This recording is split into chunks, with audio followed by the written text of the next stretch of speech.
This program is brought to you by Emory University.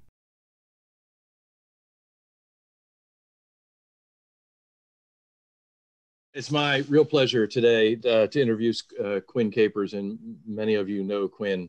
Dr. Quinn Capers is an interventional cardiologist, medical educator, vice dean at Ohio State University College of Medicine. And Quinn went to med school at Ohio State, but came to Emory for internal medicine. Did his fellowship here in the research track, actually in my lab, where he studied inflammation and hypertension, published a couple of good papers. Lost his way and went into interventional cardiology, left Emory in '99 after finishing interventional cardiology training, and wound up at Ohio State as an interventional cardiologist, but that role really evolved into a much more important role as really one of the thought leaders and activists in improving diversity and tackling some of the real problems we have with us in cardiology. I think you're all hopefully aware that cardiology, unfortunately, is probably the least diverse specialty in internal medicine. And Quinn has really been nationally recognized for work in this area, and as well as work as an educator, received the Clinician Educator Award from the American Heart a few years ago. He's published extensively in this area, recently had a paper in JAHA that painted, I think, what is best a disappointing picture of our nation's cardiology training programs in terms of our approach to diversity. And he's really been a leader in this area and a role model for all of us. And it's really great to have you back. And Quinn, I'll turn it over to you. Welcome. It's good to have you back at Emory. Thank you. Thank you so much, Bob. For me, so it was a full 8 years that I was at Emory. My number was PGY 8. The funny thing about being at one place so long is that by the time you get to PGY 8, there were people who had been your medical student when you were an intern that had now become attendings while you were still a house officer in training. So I had that experience, plus many wonderful experiences. So it's good to see Bob, my former lab mentor. It's good to see on the call Dr. King, my interventional cardiology mentor, and lots of friends. I see Dr. Rab. I see Dr. Balk, who was an attending when I was a fellow, and I just remember seeing his consults. He signed with this really big B. That was kind of his signature. And so it's just good to being back at Emory is like being back at home. I was just saying, I'm sorry I couldn't be there in Atlanta with you. Here's another reason that thinking of Emory is always a warm-hearted feeling for me. These are my buddies, the co-interns. We were co-interns together, and you might not recognize this, but this is outside of Grady. So me with these young doctors, we met up at orientation, have been just the best friends ever since. We decided sometime around our PGY 3 year that after we graduated and went to different places in the country that we would get together from time to time. And that's our 10-year reunion there. And as you can see, the tribe has grown with lots of babies and wives. This is our 20-year reunion. The kids are there, but they're out running around playing somewhere. And this is just last week. So we still are in touch. We still talk to each other when we need advice and lean on each other. And this is a couple of years ago at our reunion there in Atlanta. Now, I'll say this about Dr. Bobby Hoover, who was one of your nephrologists. He's on your nephrology faculty, and he has one job. We say one job when we get together. So it's his job to make sure that every time we take a picture, we have the same lineup as in this iconic photo. But everybody knows it's Capers, Hoover, Stubbs, Lockhart, and Woolfolk. But here in this picture, he clearly got these two transposed. So Hoover, if you're out there listening, we're gonna have to take away that responsibility from you because I don't think you take it seriously enough. Anyway, I just show this to show that Emory is family. I love these guys. The wonderful mentorship and guidance that I got there, and it's really good to be home, so to speak. So we go from that to now this very serious topic, and this piece of art is very important to me because the artist is my daughter, but it represents really what it has been like to be a Black physician in America in the last 6 months. So here you have a Black physician, and when he looks to his right, he sees a virus that is disproportionately killing people in his community. And when he looks to his left, he sees racism, here evidenced by police brutality that is disproportionately killing people in his community. And in the background, cities are burning. Cities are burning and people are protesting And there's a look of determination on his face as he's pushing back against these two walls, which appear to be closing in on him. This is what it is like to be Black in America and a Black physician in America in the last 6 months. So we're going to talk about bias and racism in medicine. So while I love being back at Emory, and it is my residency and fellowship alma mater, the history has not always been so good. So if we're talking about bias and racism, let's start talking about racism. This is a letter from the admissions committee in 1959 from a medical school applicant. And it says, acknowledgement is made of your letter of July 30, enclosing your application for admission to our School of Medicine. I'm sorry I must write you that we are not authorized to consider for admission a member of the Negro race. This was dated August 5th, 1959. Now, you and I know that in 59, Emory University was not the only medical school that had this policy. In fact, if there's anything unusual about this, is that they put it in writing, right? Because usually this would be an unwritten rule. You know, you wouldn't speak it out loud. But here, somebody put it in writing, and I'm glad they did, because now we have this archive, this piece of history. When you take into account that even then, most physicians work about 30 years, and physicians of color have always played an outsized role in taking care of disadvantaged and underserved populations, you can see what a strong impact, negative, this has had on the health of the nation, these kinds of policies. So that is an example of racism in medicine. Now let's talk a little bit about bias and a role for implicit bias. And you know what that is. They're the unconscious associations or unconscious likes and dislikes that we all have. And they're really based upon experiences that we've had our entire lives. Here's a little bit of how it works. Let's say every time I've seen a nun, she's shown to me doing something kind, warm-hearted, and compassionate. If I see that enough times, my unconscious mind makes that association. Nun equals kindness. On the other hand, what if every time I see a young Black man in a hoodie, he's being shown to me, for instance, being taken away in handcuffs or mugging somebody, or always playing the bad guy in the movie that's committing a crime. If I see that enough times, my unconscious mind makes that connection, that young Black man in a hoodie equals danger and equals crime. The insidious nature about implicit bias is that though these associations are unconscious, they can actually impact how we treat people. So if, for instance, these two patients were to come and see us and complain of difficulty breathing, that's something that we hear a lot about as cardiologists, it could influence us this way. So the nun is complaining of shortness of breath, and with every fiber of our being, we want to find out why she's short of breath because of our unconscious association. So we get an MRI, a CAT scan, a PET scan, PFTs, everything you can think of, because we're so motivated to help her. On the other hand, this young Black man in a hoodie comes to see us complaining of shortness of breath. Because of this unconscious association, we might say, well, yeah, but you know, you smoke, so maybe that's why you're short of breath, and do a very cursory exam of his lungs and say, you know, I don't hear anything, so I don't really think you need a chest x-ray today. Come back in 2 weeks if you're not better. And then that night at home, when our family asked, how was your day? We say, I had a great day treating everybody fairly.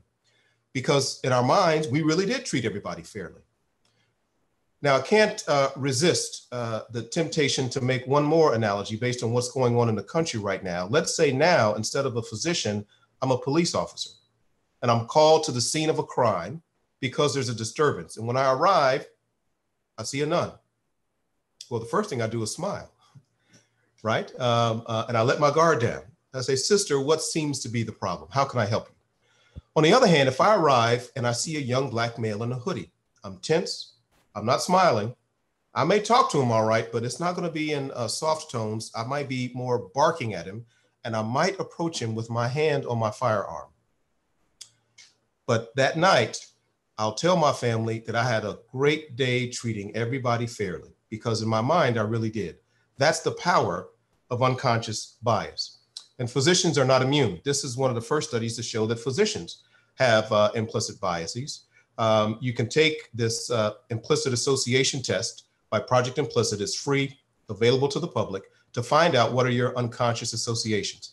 This study in 2009 showed that 7 out of 10 physicians who have taken this implicit association test have what we call implicit white race preference, which means in my mind, when I see a white person's face, I associate it with good things, family, joy, love, etc. And when I see a Black person's face, I unconsciously associate it with bad things like pain, fear, misery, danger, violence, etc. Now, they found that implicit white preference was strongest amongst white physicians, but it was also present to a strong degree amongst Asian and Hispanic physicians. There was only one group that didn't have implicit preference either way, and that was the African-American MDs. A number had implicit Black race preference, a number had implicit white race preference, but the group as a whole were neutral. So keep that in mind. So now what does this mean? If is it more than just a result on some fun computer game we play? There's evidence that it is. Here's a test or a study where 18 oncologists took that Black-white implicit association test. They went about their business treating their patients. And in this study, the physicians and the patients consented to having the office visit videotaped. What they found is that if the physician had implicit or unconscious white race preference, their office visit with their Black patients were shorter in duration than with their white patients, and their communication style with their Black patients was what we call verbal dominance, which means I'm doing all the talking and I'm cutting you off if you have a question. And so keep that in mind. So this is related to this unconscious association. Well, let's bring it a little closer to home to what we do as cardiologists. And here's a study. Again, I've tried to pick out some Emory-based study. This was a study of residents, over 200 residents, two programs in Boston, 2 programs in Atlanta. Emory was one of these programs. So Emory residents took part in this study. They took the implicit association test, and then they were shown a vignette of a man having a heart attack. Half of them saw a photograph of a Black man having a heart attack, the other a photograph of a white man having a heart attack. The vignette, though, was the same. Mr. T is 50 years old, smoker, hypertension, and he presents having a heart attack, and they describe his EKG. So it will be obvious to an internal medicine or emergency medicine resident that this is STEMI. It turns out the residents were more likely to think that the Black man's chest pain was cardiac in nature. In other words, less likely to be musculoskeletal or acid reflux, that it really probably was the heart, yet they were less likely to treat the Black man with thrombolytic therapy in the vignette than they were the white man. When the researchers tried to dig into what was the strongest predictor of the decision not to treat the Black man, it was those residents' implicit racial bias. So a hint that what could be happening out there is that physicians, we see a patient, and because of something that we see, race, skin tone, height, weight, age, gender, etc., we have an unconscious association. And if that unconscious association is negative, that it just might impact our clinical decision-making significantly to the patient's detriment. So that in itself is jarring, that physicians have implicit bias and that it can impact our decision-making and even the decision to withhold or to give life-saving therapy. But it turns out that that same test, the implicit association test, actually reports your explicit bias, because the first question it asks you is it asks you what's your explicit bias. So if you take the obesity IAT, the first question is choose one of these. I like persons who are obese, I dislike persons who are obese, or I'm neutral. You have to answer that question, and then the test begins. So you do self-report your explicit bias, and it turns out that every time it's been reported, when physicians take the IAT, that white, Asian, and Hispanic physicians have all self-reported having mild levels of explicit anti-Black bias or racism. In fact, even our medical students have been shown to have explicit, self-reported negative attitudes towards Blacks. So while I'm talking about implicit bias, I don't want us to lose the fact that the bias is not all implicit or unconscious. Now that we've had such a terrible string of incidents in this country, many academic medical centers are joining the world's global call to end racism and are making very powerful anti-racism statements. I'm sure Emory has done the same. I make the case that the strongest and most durable anti-racism statement that an academic medical center can make is to help to diversify our ranks. So, but you have to be able to answer this question. And this is an important question because I talk a lot about diversity in medicine. And if you do, then one thing I know is that you occasionally get some pushback. I know you do. I know you, I don't even have to ask you. I know you do. You get some pushback with people saying, why are you doing this? Is it to be politically correct? Or you're a social justice warrior? Why are you pushing for more diversity in medicine? So you've got to have a firm answer to that question.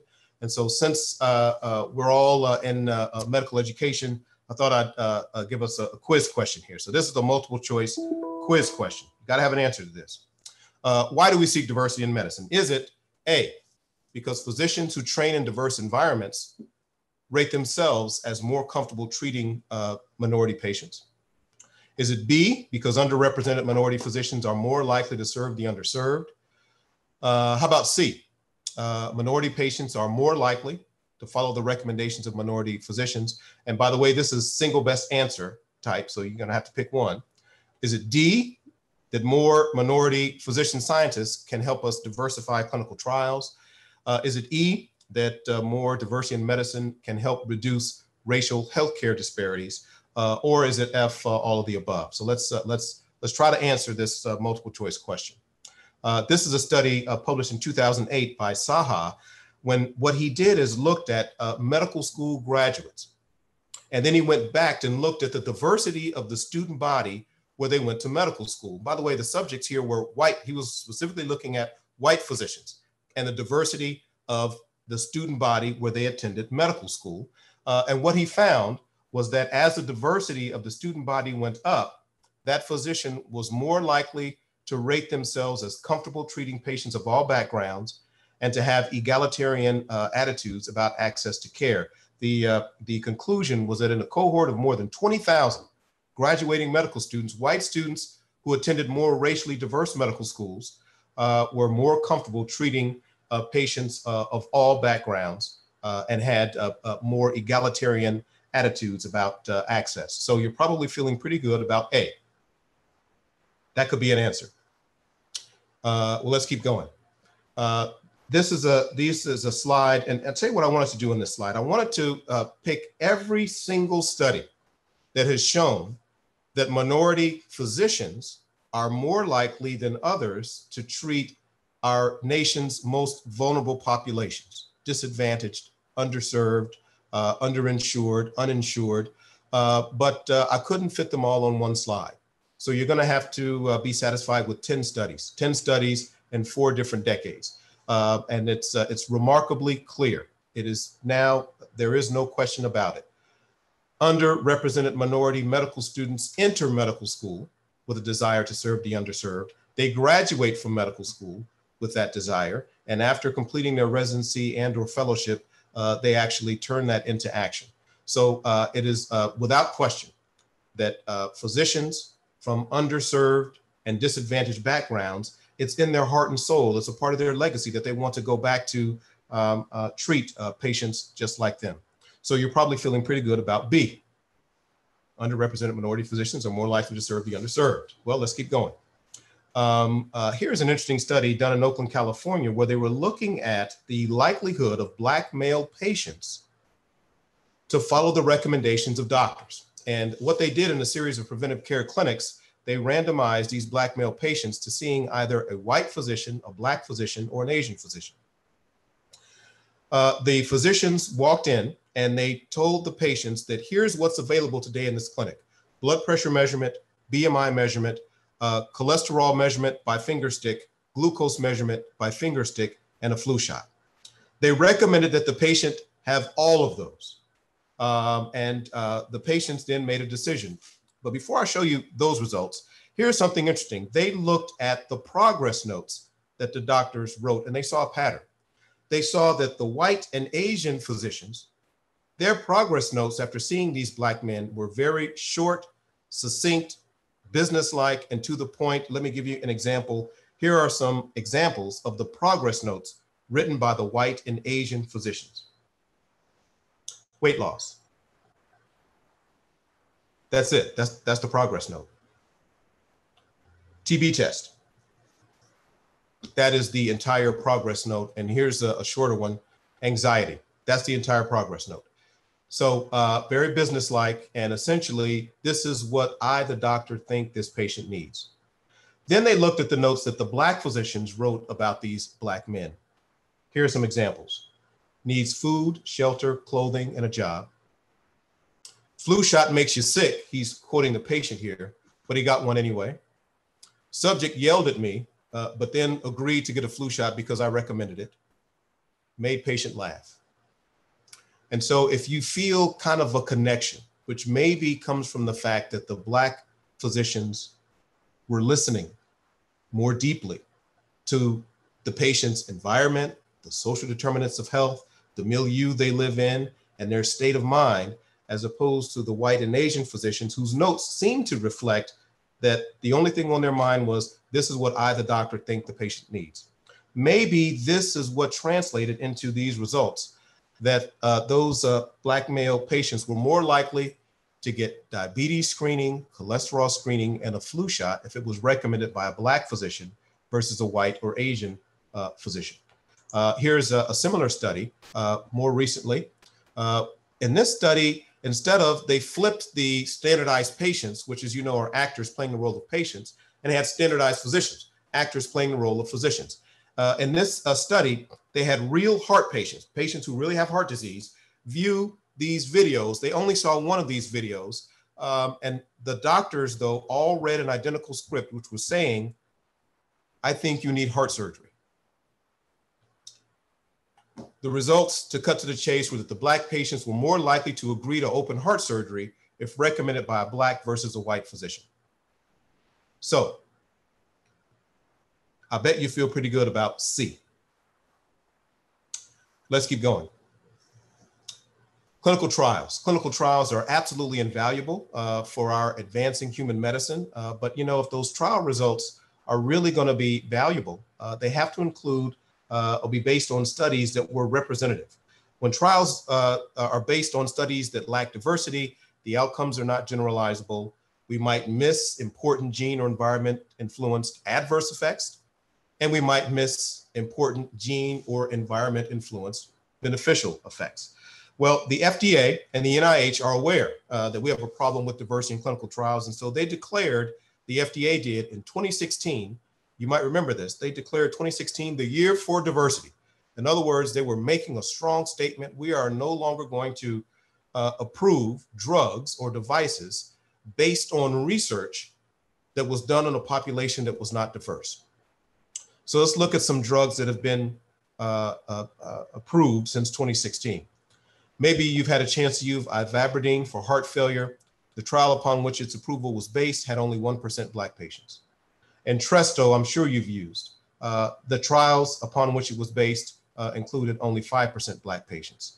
Cangrelor, a blood thinner that we use in the cath lab, was approved based on a study that included only 3% Black patients. And as we know, TAVR has revolutionized our treatment of heart disease. In the trials that showed that TAVR was efficacious, there were 2% Black patients in each arm. So much for the year for diversity. When people look at this, two things come up as being responsible, or at least contributing to a lack of diversity in research trials. And that is the cultural competence of the person who is consenting the patient to be in the study, and the diversity or lack of diversity amongst the principal investigators. So you probably feel pretty good then about D, but let's keep going. We love being cardiologists, right? We have such wonderful tools to prolong life, and here are some of them here.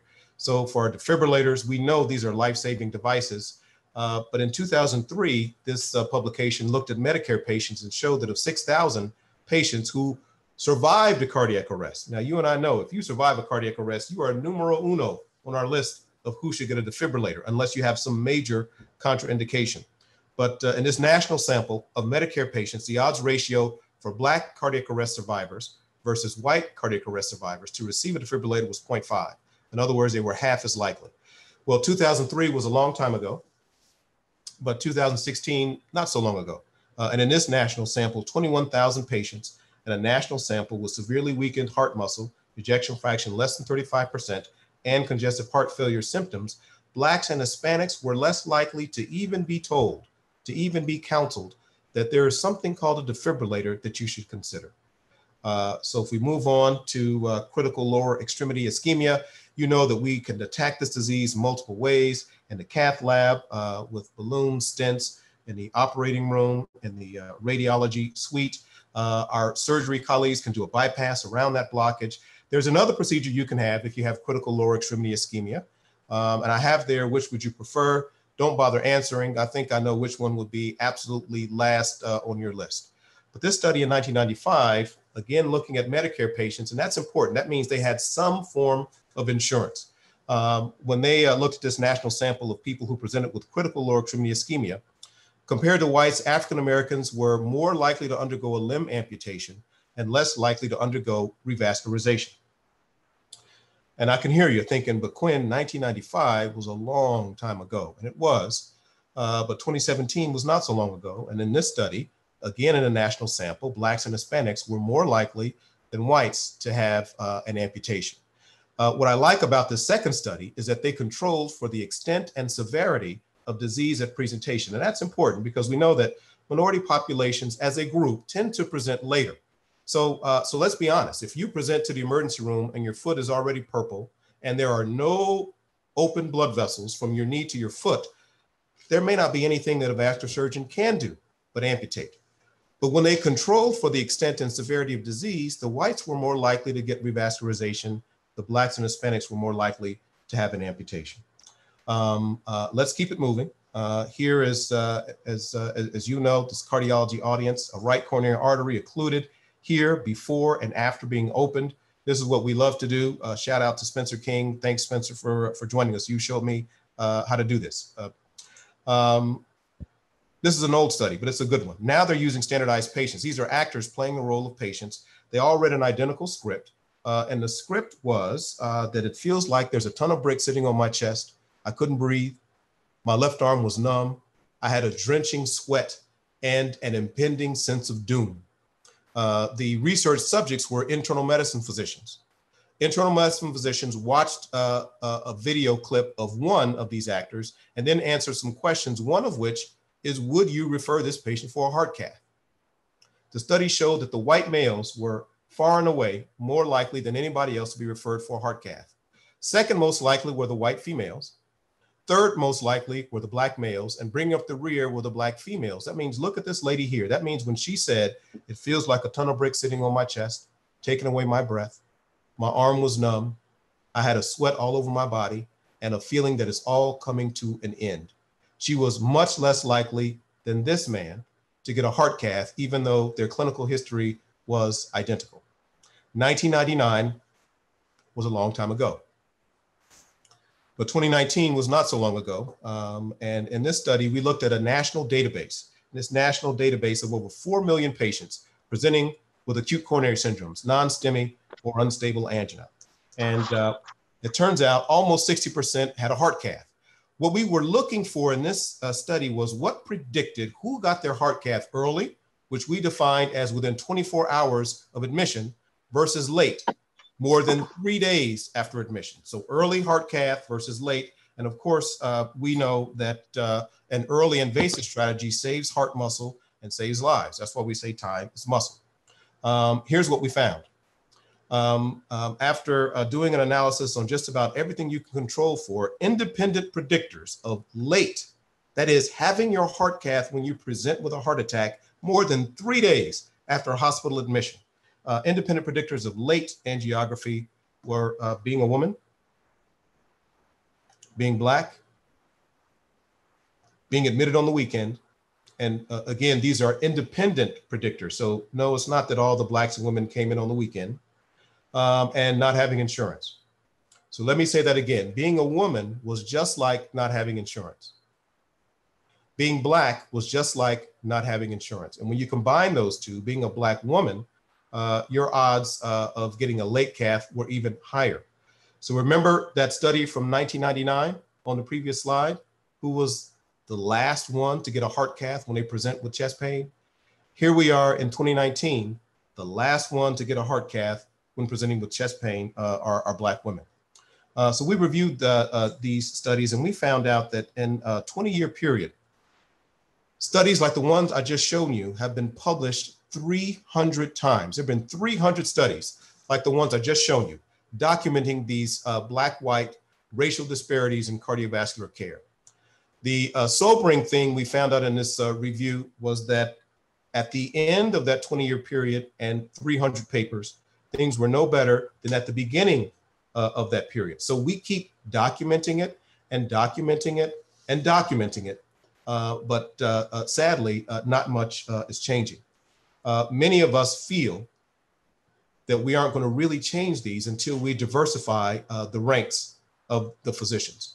So we know that if we enhance diversity, we will enhance cultural competency of all physicians. And remember, even majority physicians benefit from training in a diverse environment. We'll enhance patient-provider trust, compliance, communication. Remember, Black physicians are the least likely to have these unconscious negative racial biases about other races. We'll have more Black patients consenting to flu shots. And remember, hopefully in the not too distant future, we're going to have a vaccine for COVID. There's real vaccine hesitancy in the Black and Hispanic community. So what's going to happen when those vaccines finally roll out?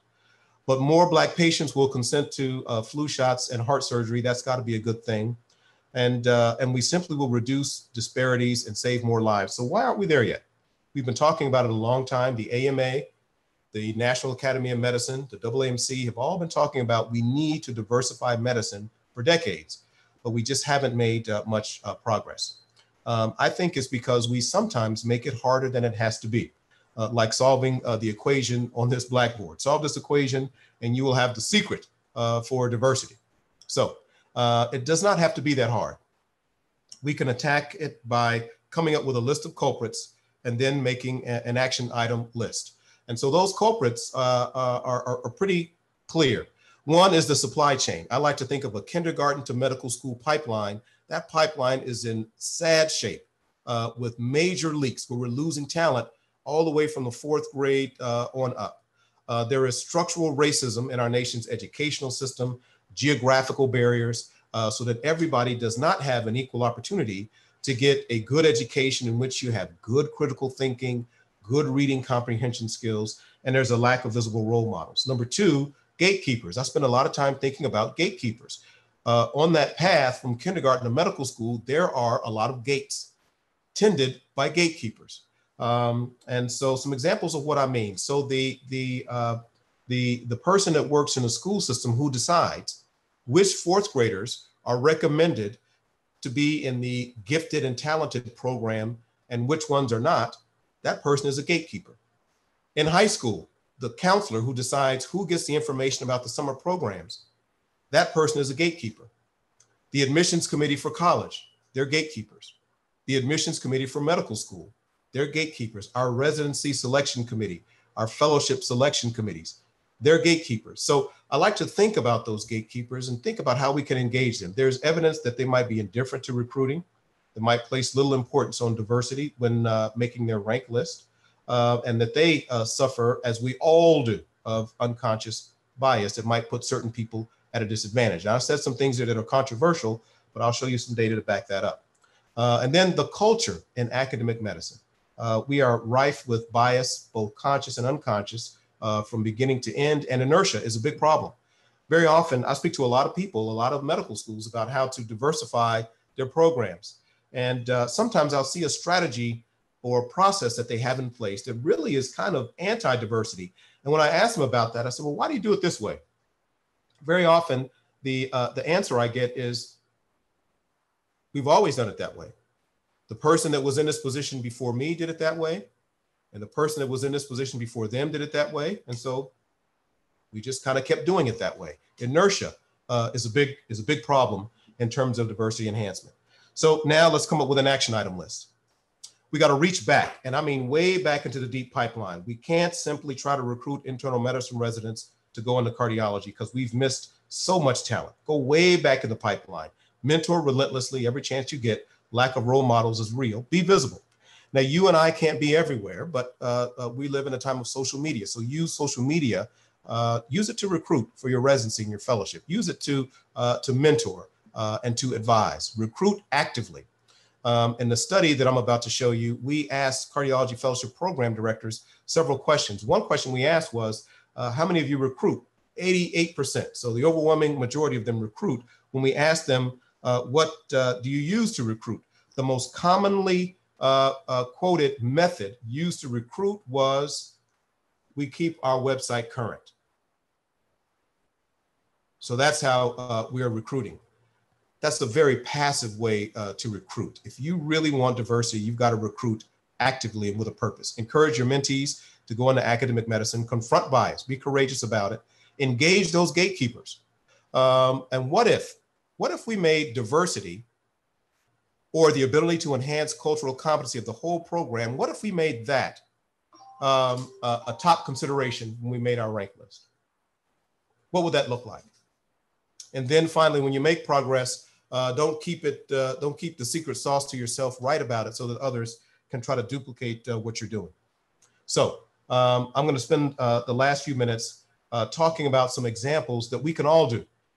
We put the effort into it, we can do it, and we will all start showing dividends. Number one, reach back. And when I say reach back, as I said, way back, I mean way back in the pipeline. So this slide that I'm going to show you, I guarantee you, is the cutest slide you're going to see all day. So this is the white coat ceremony of our OSU Wexner Medical Center, Columbus City Schools, K through 12 Health Sciences Academy, where these youngsters are having the health sciences introduced into their curriculum as early as kindergarten. This is the kind of thing that it takes. And this is a big undertaking. So every academic medical center doesn't have to partner with the public school system to create a health sciences academy, but there are many things that you can do, different touch points to simply inspire these people. But the point is, we've got to reach way back into the deep pipeline. Mentor relentlessly. And here's one I'd like to show you. I call this growing your own garden.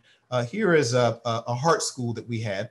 And we have this every summer, where we have fourth graders come to our medical school to dissect hearts and learn about CPR, learn what is a heart attack. And they're showing you proudly their certificates. They've graduated from heart school. Keep your eye on this young man. So he's got his arms folded. He can't even find his certificate. And, you know, I remember being a fourth grader, there are few things more important in the fourth grade than looking cool in front of your classmates. So he's wanting to look cool, like he's not excited about it, but he is. So that's him in the fourth grade. This is him as a pre-med student at Northwestern University. And this is him to the far right as a second-year medical student in my clinic at the Ohio State University. So from the fourth grade to medical school. This is an example of the kinds of things that we all need to be doing. Now, I'm not sure how many more fourth grade to medical school cycles I have left in me, but we can all do this, and we can all reach out to these young people. We have a Black male mentoring roundtable where we get our physicians and medical students together quarterly for advising, for socialization, for mentoring. And we realize data shows that Black men are going to be at an absolute crisis level shortage in a very short period of time, because the number of Black men applying to medical school now is lower than it was in the 1970s. So we're going to be facing a crisis shortage very soon. So it's very important to keep those who are in the pipeline on the track for success. And that's what this is all about. Be visible in person and on social media, lamenting this coming shortage of Black men in medical school.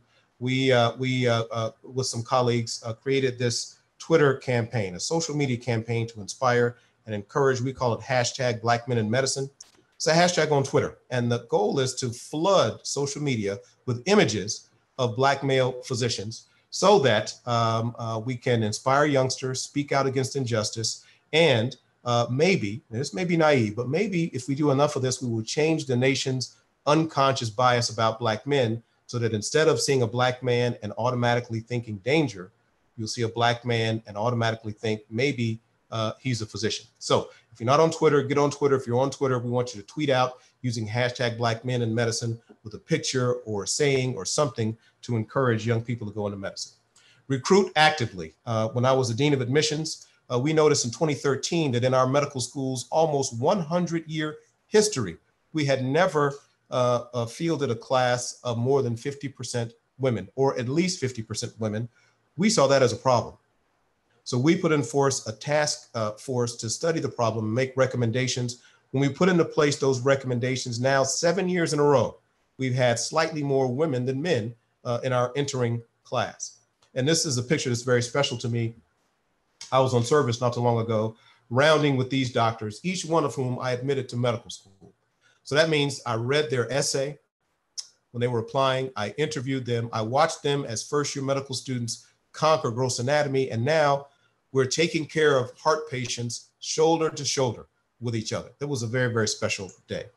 But the point is, be active about recruiting. You don't get results like that just by keeping your website current. Encourage your mentees to go into academic medicine. Some more special pictures here. These are the first 2 Black fellows at The Ohio State University. Keep your eye there on Sakima Smith. This is his first year of fellowship. He now is a professor on our tenure track. He completed his fellowship and then a research fellowship and then a heart failure fellowship. And now he is an NIH R01 funded investigator with his own basic science lab. And that's where we're standing. So I mentored him. Now he's on the tenure track and he's mentoring them. They'll go into academic medicine and they'll each mentor some. And then we're off with this nice cascade. Step 6, confront bias. Here's one of our latest papers where we're proposing a new teaching tool, bias and racism teaching rounds, where quarterly we get together just like a morbidity and mortality conference and talk about a quarter's worth of racist statements, racist incidents made that can put our patients in harm's way. And these happen more often than you know. In this paper, we give kind of some case reports, and then we talk about how to set up this rounds with the purpose of reducing these incidents to protect our patients. As an example of one thing we talk about in there, we talk about a time when we were outside of a patient's room, new onset congestive heart failure, and we went in to talk to the patient. It was a Black male, and we came out, the resident said, "Oh yeah, by the way, his urine drug screen is negative." I said, "Why do we do a urine drug screen?" He said, "Well, isn't that a part of the workup for new onset heart failure?" I said, "No, it isn't." And I reminded them that just last week, we'd admitted 2 white patients with new onset heart failure, and we did not do urine drug screens in those patients. So it was a teaching opportunity. Collect incidents like that, talk about them quarterly, not to shame anybody, but teaching. So let's hopefully make this a thing.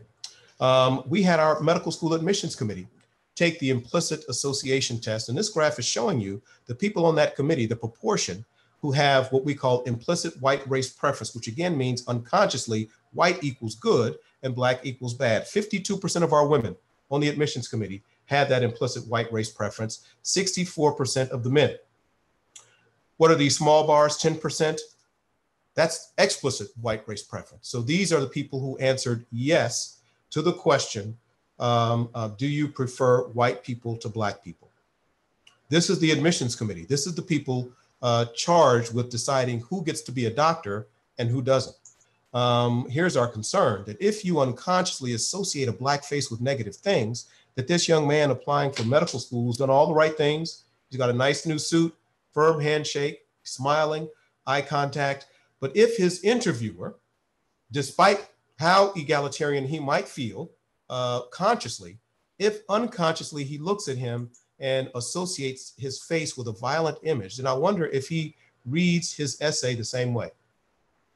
I wonder if he interprets his body language the same way. I wonder if he grades his interview answers the same way. These are the kinds of things that keep admissions deans up at night. So we wrote this up, and what I've shared with you is what some consider the negative side of that study, but there's a positive side, and that is that after unveiling these results to our entire admissions committee at our admissions committee retreat and going right into an implicit bias mitigation workshop, the very next class we admitted was the most diverse class in the history of the Ohio State University College of Medicine. So the good news about implicit bias is that it actually is quite easy to override your implicit biases and reduce the impact of bias. And so now that's a part of being on our admissions committee. Every year we undergo implicit bias mitigation training. Here's one of our papers where we tell you how to operationalize this implicit bias training in a stepwise manner. And here's one of those steps. So one of the things that we do is we have an implicit bias reduction cheat sheet or cram sheet, so to speak, that has on it strategies to reduce implicit bias in a one-on-one interaction. And here the interviewer has spread out in front of him not only the credentials of the person he's about to interview, but this implicit bias reduction cheat sheet. So he's cramming that in minutes before the interview. So he will remember how to reduce implicit bias in the moment. Step 7, engage the gatekeepers. I'm on the American College of Cardiology's diversity task force. And one of the first things I wanted to do was get into the minds of the gatekeepers. So we sent out a survey to fellowship program directors. We published this a couple of months ago. 57% of cardiology fellowship programs were represented in the 110 respondents. Here's one of the questions we asked. Diversity is a driver of excellence in healthcare delivery. In other words, the more diversity represented, the better the care delivered. Do you believe this? That was the question. Well, fortunately, almost 70% said yes. 5% said no, I don't believe that. 25% said maybe. So that's 3 out of 10. 3 out of 10 program directors, or at least respondents to our survey, are unsure if diversity enhances quality. The next question was, can you quote 1 to 2 references, just 1 or 2, not many, that support the contention that diversity enhances quality? 76% could not, even though you and I know that there is a plethora of data showing that diversity enhances quality, enhances decision-making, makes research more impactful, et cetera. 76% of our program directors, who are the gatekeepers, are not aware of this literature. We then asked this question. We gave 3 statements. We said, choose a statement that most accurately describes how you feel about diversity, increasing diversity in your program. 21% agreed with this. We want to increase diversity, but we don't know how to do it. 18% agreed with this. We want to increase diversity, but we've got it. We've got a plan. 61%, 6 out of 10 said, you know what, we're good. We're good. Our program is diverse already, so diversity does not need to be increased. And I'll remind you that 13% of cardiologists are women, 5% are Hispanic, and not even 3% are African American, yet 6 out of 10 program directors think, oh, we've got this diversity problem licked. We then wanted to get inside what I like to call that cigar smoke filled back room. Like, what is going on in that room where we are making the rank list? You know, when you close the door and you say, we're going to rank this person number 1, this person number 2. So we gave 10 characteristics of fellowship applicants. We said, rank them according to their importance when you're making your rank list. And here are the results. Number 1 was clinical skills. I don't have any problem with that. I'm sure you don't either. Number 2, though, was ability to fit in. And I wonder if that means the same thing to you as it does to me.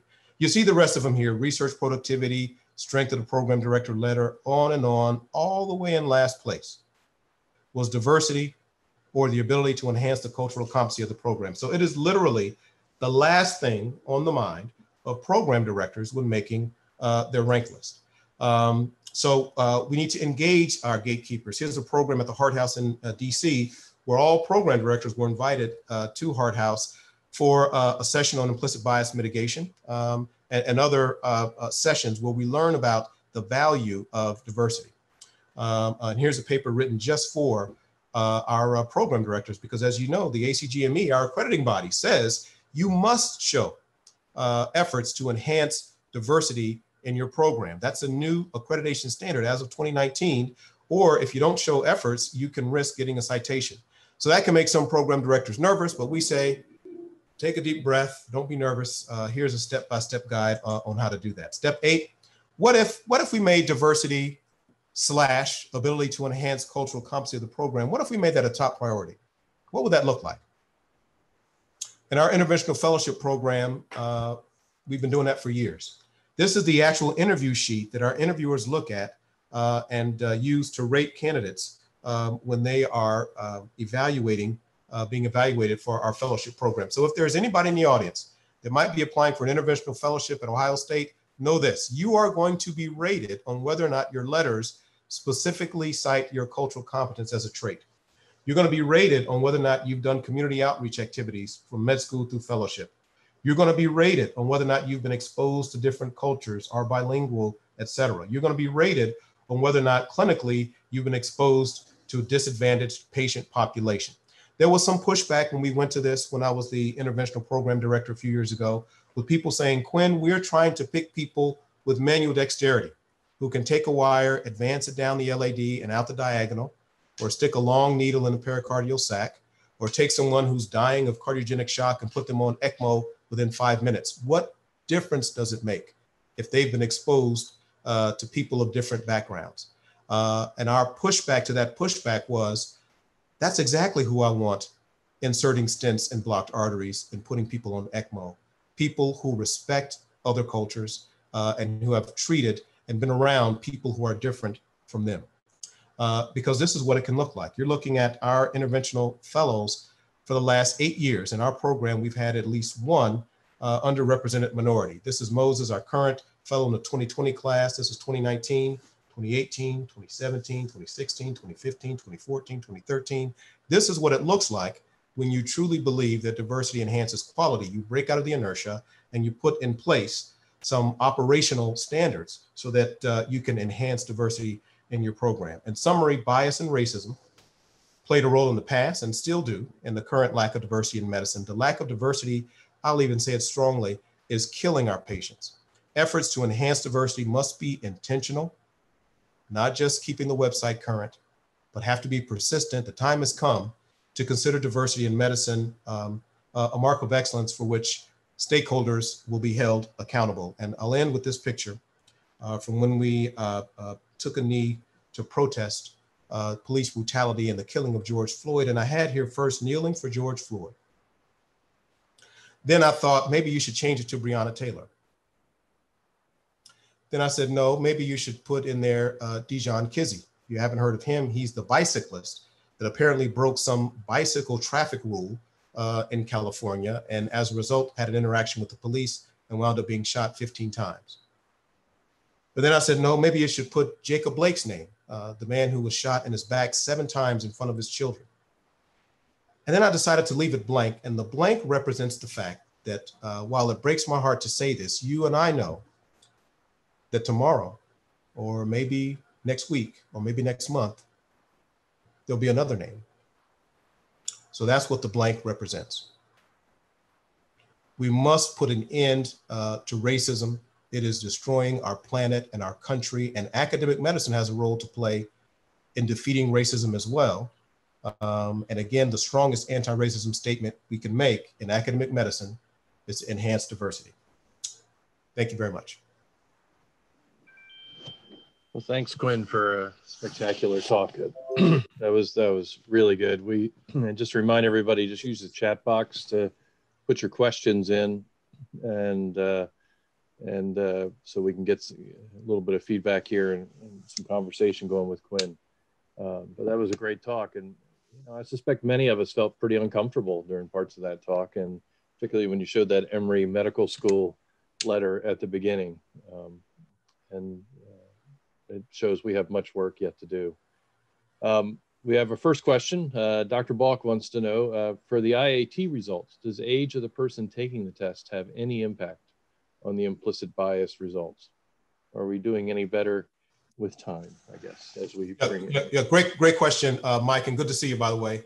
The answer is yes. So yes, there does appear to be an age dependence on it with younger people because they're growing up in a more diverse society. They see more diversity. They tend to have less implicit racial bias. In fact, our study was a good thing to look at that because we broke our results out according to medical school faculty and medical students. And the average age of the medical students is 23 on the admissions committee.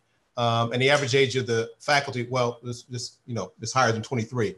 And there was a distinct difference, more implicit racial bias amongst the more senior people than amongst the junior people. And that is seen. So but the younger generation, it's not zero. I mean, they have implicit racial bias too, but the magnitude is certainly less. And just for anybody who's on the phone, if you just want to jump in with a question, you can do that too. Just, unmute yourself and ask a question. So, you talked a lot about at the end about our fellowship programs and our challenges with the fellowship program. And, that number of particularly Blacks is less than 3%. And the applicant pool is small and your pipeline. I mean, where are the best efforts for the pipeline? Is it, we've struggled with this. I mean, and I think every fellowship program has struggled with it. And you're right, just putting up a website or whatever, that doesn't help you at all. And we suffer from a lack of role models because of the pipeline. You're a fantastic role model, and that's an issue as well. So, I guess, as we think about attacking this, what's first? I mean, you gave us a broad range, and we do some work with Girls Inc., with young women in age 4th grade and high school, although that got a little bit canceled this year because of the pandemic. Yeah. What would be a first approach to a program you would suggest that's struggling, like we all are? Yes. So 2 ways to attack it. One is, I think the biggest bang for the buck is actually high school. And what I mean by that is not that your cardiology division is going to start its own high school, but having some kind of outreach to high school, even if it's a one-touch, even if it's something you do quarterly, having high school kids maybe come in. Of course, we're talking outside, once we get past the pandemic, and get some hands-on things, maybe at your clinical skills center. We think that can encourage them to hit the books. They know there's something exciting coming and go on to college. That is one end that I think a cardiology fellowship program can work on. And then the other is just in your actual selection process. So many of us have selection processes that are anti-diversity. Yes, the numbers are low in the pipeline, but still the way we do things we're screening out many of that talent, even though they're at a low level in the pipeline, by screening by step 1 scores, and us not being aware of our own implicit biases. But I'd say, in addition to looking at your own selection processes, outreach programs to high school, I think if we all do that, then we can really start getting more in the pipeline. Quinn, I'd like to ask you a couple of things. So we're in this, in the next few weeks, we'll be in this Willie Horton kind of moment here, I'm afraid. Probably shouldn't get too far into that, but I've had a chance to look at interventional cardiology programs, and it occurs to me that right now, the majority of trainees around the country are graduates of foreign medical schools in interventional cardiology. This might shock some people, but it's true. And they're great. They do a great job. But so I'm curious, when we talk about this implicit bias and how it goes and who the mentors are going to be in the future, and we talk about people like me, and I did get a letter in 1959, and I was admitted to medical school. So, but right now in interventional cardiology, Tanvir is a better cross-section example of who's going to be leaders in interventional cardiology in the future, because most of our trainees are indeed graduates of foreign medical schools. And I'm curious whether anything's been done to look at bias regarding people who didn't grow up they weren't indoctrinated with systemic bias growing up, maybe, but they've inherited it since they've immigrated to the U.S. That's a great question, Spencer. So there's data on implicit bias, not only in the different regions in the U.S., but in different countries. It turns out it's interesting, even in different countries, and maybe because this is a part of world history and colonization, even in different countries, there tends to be moderate to strong unconscious preference for white people, even outside of the United States. However, it does appear to be the strongest in the United States. So, but we know what the antidote to that is. The antidote to that is just exposure, right? So if there is a demographic that I never see, and the only way I know about them is from what I see in the movies, that's going to paint my unconscious association with them. But if I start interacting with that demographic and see wonderful, intelligent, compassionate people, that actually can change my unconscious bias. But unfortunately, this white race preference, white is good, we find that even outside the United States. Okay. I guess on the chat, we have a comment from Charlie Searles. He was pointing out the American Heart Association has some programs for HBCU students, and the University of Rochester has a program to accept HBCU students at medical school as juniors in college. And I guess that's another example of opportunities that exist for us to increase the diversity in our workforce and in our trainees. Yeah, fantastic. Thanks. And hey there, Charlie. I don't see you, but hi, and thanks for listening in. And the American College of Cardiology, also their diversity task force. We now have, you can now be a high school member of the American College of Cardiology, and the ACC now pays for high school students to actually come to the ACC meetings. So, Charlie. Well, that's a good opportunity for us because, as you know, ACC, if hopefully it'll exist this coming year, it's going to be in Atlanta and it's pushed back a little bit. So there might be some opportunity for us there to think about that. I think we better wrap up. We're at 8:30. But Quinn, thanks so much for a fantastic talk, and we look forward to you helping us here. You know, you've had a huge impact, and there's a lot of work to be done. But thanks so much for a fantastic talk. Bob, thanks so much for the invitation. Thanks, everybody. It's good to see so many old friends, and good to be, at least virtually, back at Emory. The preceding program is copyrighted by Emory University.